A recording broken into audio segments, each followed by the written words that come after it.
G'day, Nigel from Sax School here. Today I'm going to be reviewing the new Slant Sig 2 tenor saxophone mouthpiece from Theo Wanne. Okay, so I'm really excited to get this new mouthpiece.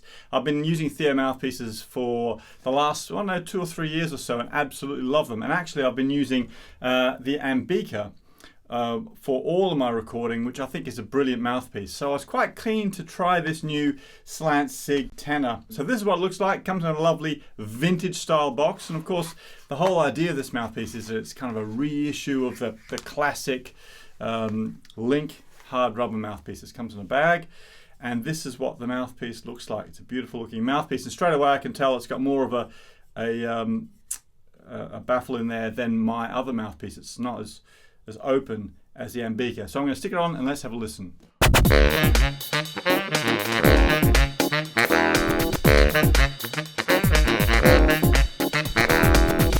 Yeah, you know, I love this already. I've been having a bit of a blow on it actually, and I've got to say I absolutely love it. Now, mouthpiece choices are a really personal thing, so you've got to find something that suits you.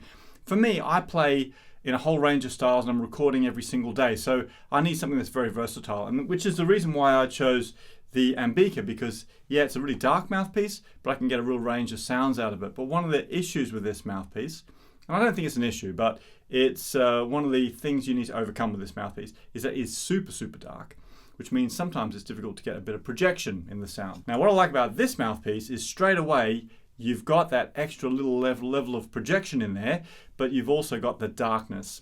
So it's not about big volume, although you can get a big sound out of it, but it's not a sort of cut through the rock band type mouthpiece. It's more of a warm, big sound, but you do have a bit more projection in it, which I really, really love. So depending on what style of playing you're doing, I think you can get a really nice sound out of this mouthpiece.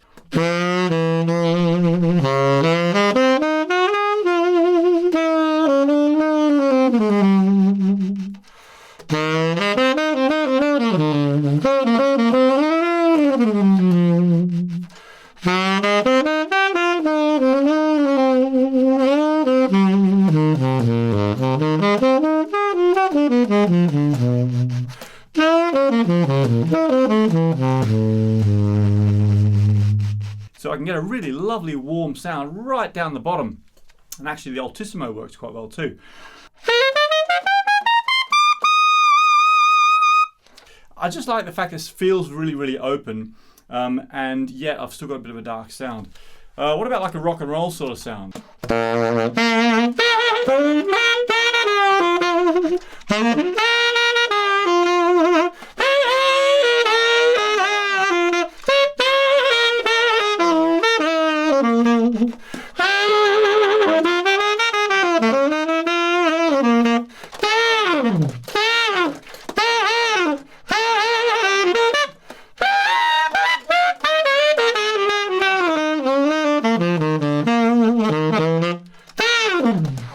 Yeah, that's really cool. So I can get that little bit of extra edge to the sound than I can if I was using the Ambica. Actually, let's swap them back and have a listen. So this is the Ambica, and both of these are in a size 8.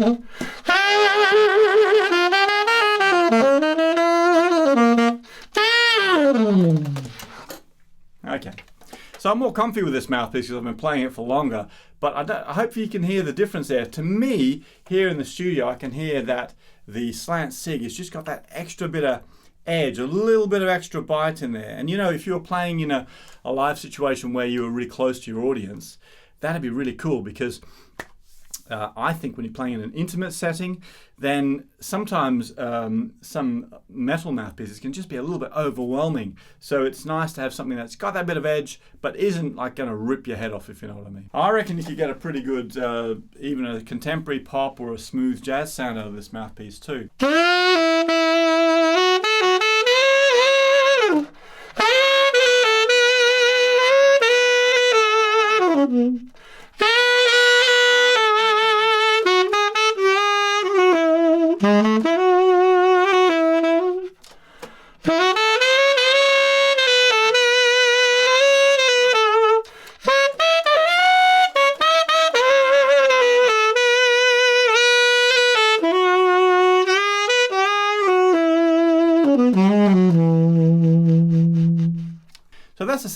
Slant Sig 2 tenor mouthpiece, the size 8 from Theo Wanne.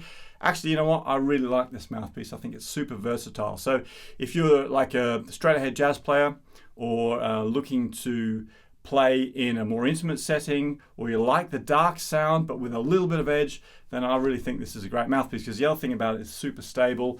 I've had a bunch of Theo mouthpieces and I think they're all really reliable, and I know when I stick a good reed on, it's always going to work for me, and the sound is great and it's consistent. Hope you found that useful. Check out my other reviews I've done for Theo Wanne mouthpieces. They're on my YouTube channel. Don't forget to subscribe, and also there's a whole range of lessons over at Sax School, so if you're looking to learn a little bit more about the pieces I played today, or just general technique and improvisation tips and blues tips, those sort of things, that's all over at McGillmusic.com. Thanks for watching. See you next time.